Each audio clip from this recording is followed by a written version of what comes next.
Going on YouTube, fam? Excuse me, but I'm so hot.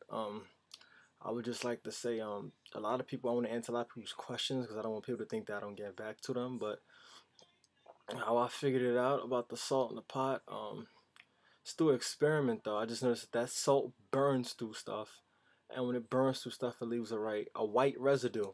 So I just noticed is like, you know what?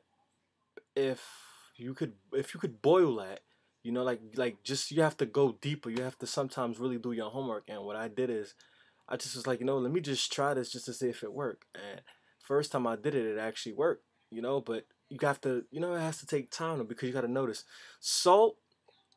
That you shovel snow with is an acid. Once you throw it on it, it just melts the snow down. Though, but you notice that after a while, it leaves a white mark on the floor. You know, so it's just like if you're taking that same salt and you rub it under the shoes, it'll clean the shoes though, but it won't bring it back to icy. So what you need is you need steam. That will evaporate under the shoe, and you need the salt that brings out the white residue. So it causes this, like, it gives it the same glow. Like I've done tried using sea glow, and me basically trying to use sea glow, it just doesn't work. Excuse me, I'm just laying on the table right now because it is hot outside. But I didn't tried using sea glow, and sea glow don't work like that. So I tried with the salt. That's how I first got to work.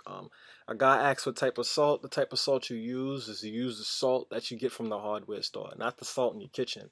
The big salt that comes in the big bag for the snow salt. How much you put? You don't put a lot. All right. If this is like the container,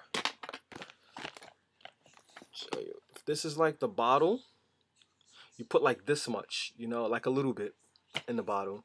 You don't put a lot, because if you put a lot, when the salt gets on the bottom of the shoe, it can have your shoe hanging and it can rip your shoe from limb to limb. So you don't put a lot.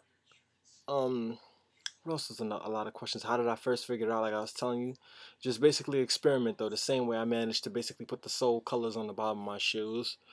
It's just through a lot of science. A lot of things is in science. You just gotta be smart with it though, and you will get it though. And that's just basically it though. So if I answered any of your questions, holla back at your boy. Later.